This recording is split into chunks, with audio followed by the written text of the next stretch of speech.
Today we have Chapter 9 from The Wizard of Oz, The Queen of the Field Mice. We find out what happens after the lion was left in the field of the poppies, sound asleep and not able to ever wake up because of the strong scent of the poppies. After the reading, there are some activities which I will quickly explain at the end. Some are vocabulary, some are rhyming. I did a couple of rhyming exercises today and some reading comprehension. Let's read. Chapter 9, The Queen of the Field Mice. "We must be close to the yellow brick road by now," remarked the Scarecrow. The Tin Woodman was about to reply when suddenly they heard a growl coming from nearby. They turned and saw a great yellow wildcat running after a little gray field mouse. The Tin Woodman felt very sorry for the field mouse, so he raised his axe in the air and waited.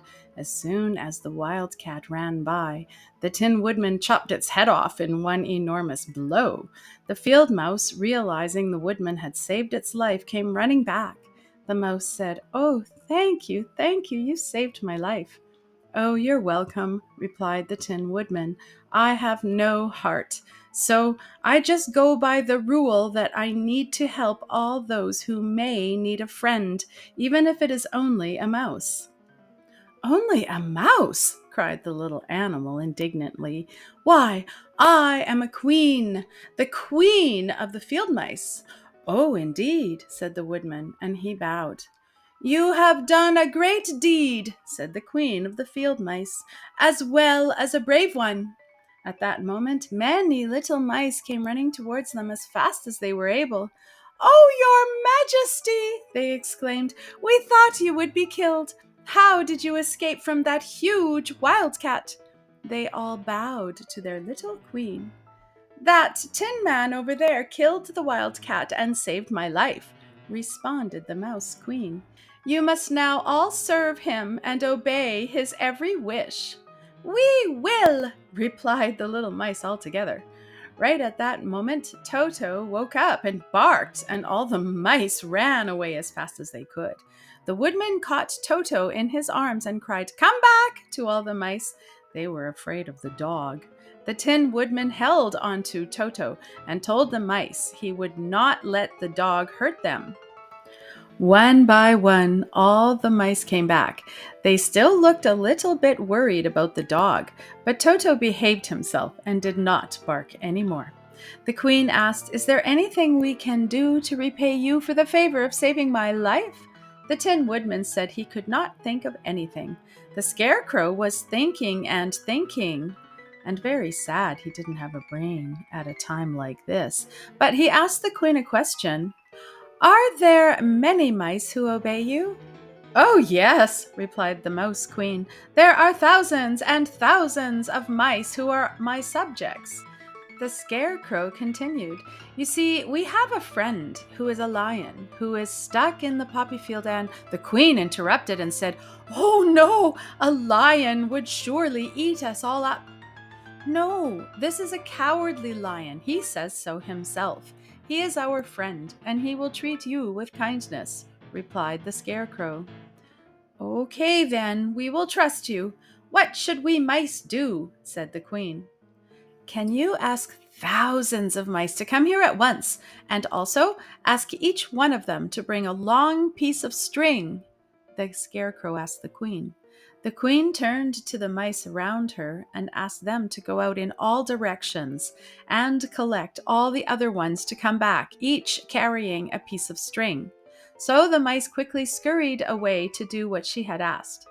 The Scarecrow then turned to the Tin Woodman and said, "You must chop some wood and make a big cart to pull the lion inside." So the Tin Woodman chopped trees for lumber and then, using 4 short round pieces of tree trunk, made 4 wheels for the cart. Meanwhile, many mice began to arrive while the cart was being assembled. They came from all directions, and there were thousands of them. Big ones and little ones and middle-sized ones. Each mouse brought a piece of string in its mouth. About this time, Dorothy awoke from her long sleep and opened her eyes. She was astonished to see so many mice gathered around her. The Scarecrow told her everything. Then the Scarecrow turned to the Queen of the Mice and said, "Permit me to introduce to you Her Majesty the Queen." Dorothy nodded gravely, and the Queen made a curtsy. After this, the Queen of the Mice and Dorothy seemed to be good friends. The Scarecrow and the Tin Woodman now began to attach the mice to the cart with the pieces of string each one had brought.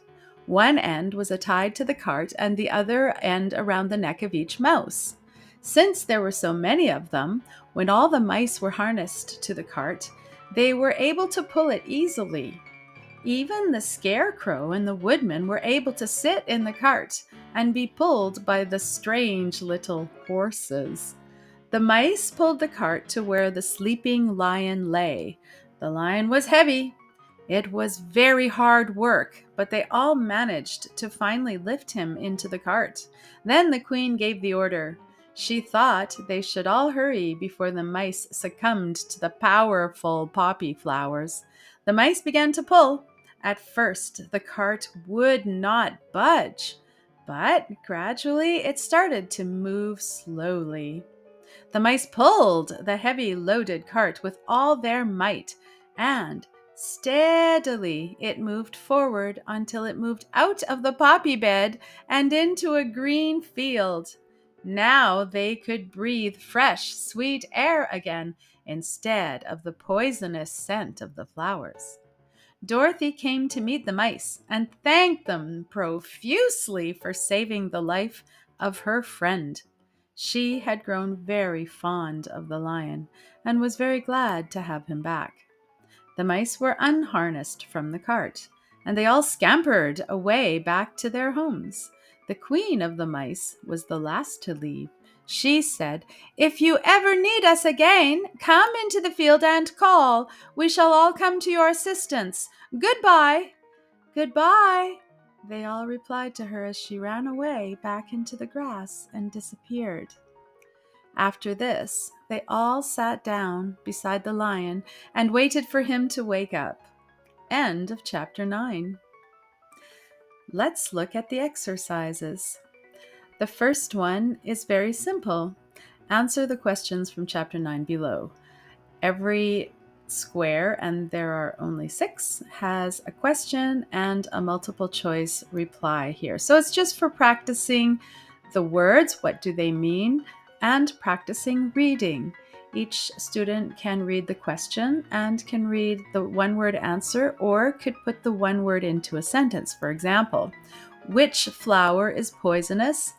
A student could answer, rather than just poppy, the poppy is poisonous, and so on. Now down here, exercise 2, it says questions, lots of questions. So these are a series of questions which relate to the chapter we just read.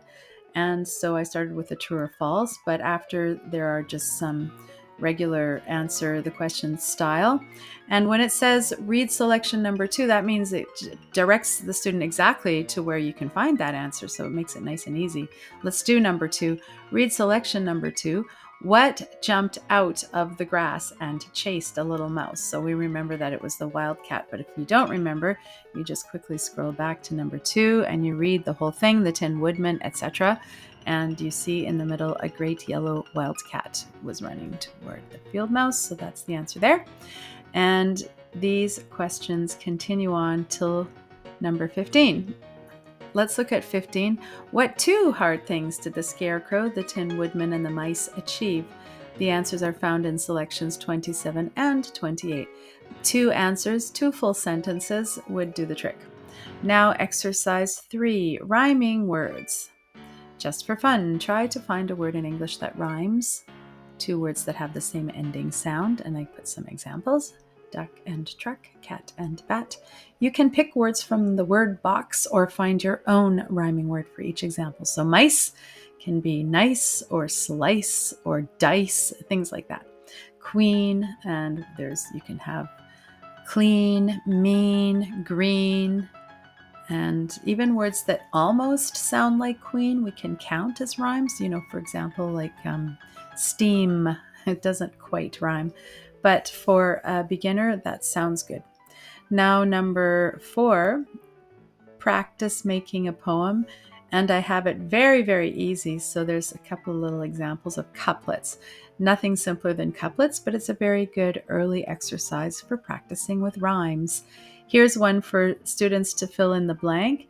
If you really, and then they can either use try and pie together, or they can use bake and cake. So it's essentially filling in the blank to make the rhyme. If you really try, you can make a pie. If you really bake, you can make a cake. Now read it out loud. Can you hear the rhyme? So they should read it, and that's the oral part. That's actually the value. Level 2, a student writes his or her own simple couplet below, and the words will end. I put some words that rhyme down below so people can try different combinations to practice using the words and a little bit of rhythm. So, the poor frog fell off a log. That would be another example. Isn't it fun to be in the sun? The crazy parrot ate a carrot. Different examples, and it's a very good practice for students. All right, I hope this was helpful.